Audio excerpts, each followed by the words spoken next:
خب اول چارچوب اصلی به طول مورد نیاز بازش میکنید، محکمش میکنید، فقط دقت میکنید که وسط به وسط میزتون قرار بگیره با اندازه زدن این 4 تا گوشه. این گوشه رو هم چک میکنید و این طرف. مرحله بعدی با یک مته 6.5 نشونه ها رو میذاره.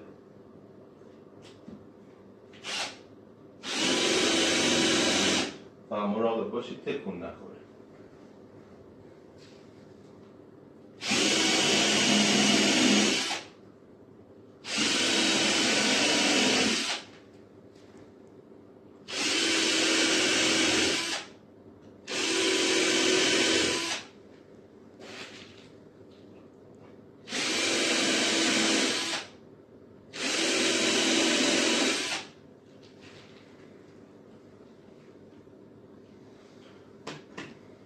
الان چارچوب اصلی برمی‌داریم.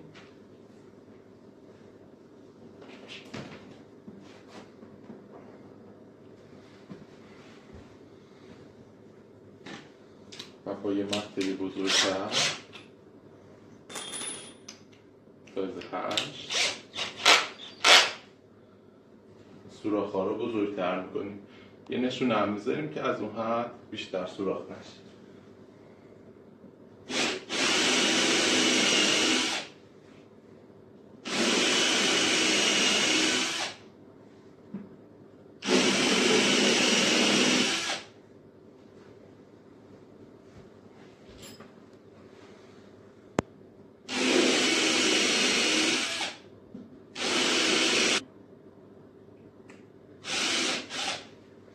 ببینید من با چسب برق یه نشونه گذاشتم که بیشتر از این سوراخ نشه، چون اگه سوراخ باشه از اون طرف میز بیرون میاد.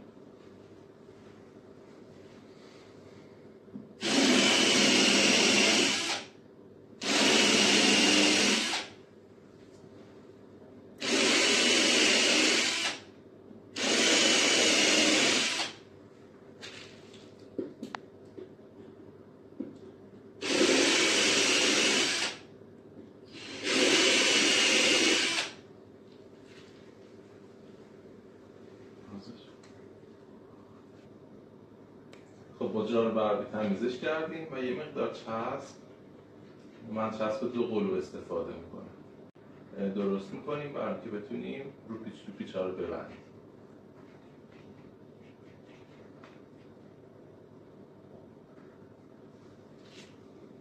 یه مقدار چسب به رو پیچ تو پیچ هایی که تو بسته بندی هست میزنیم و داخل سوراخ های ایجاد شده محکم میشیم.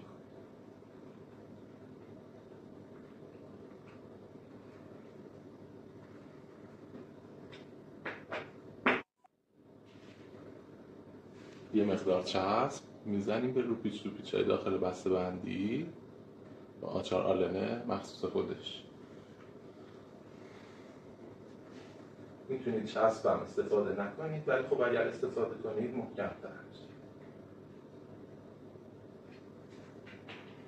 و همه اینها رو به همین صورت میبندید. بازش کنید. خب همه رو پیچ تو پیچ رو بستیم، چارچوب اصلی رو میاریم.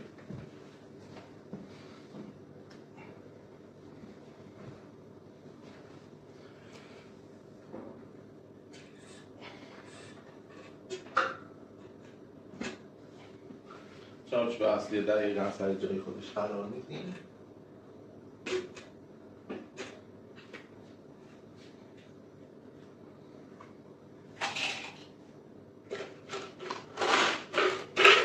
یه واشر و یه پیچ داخل هم و روی تک تک سوراخ‌ها میبندیم.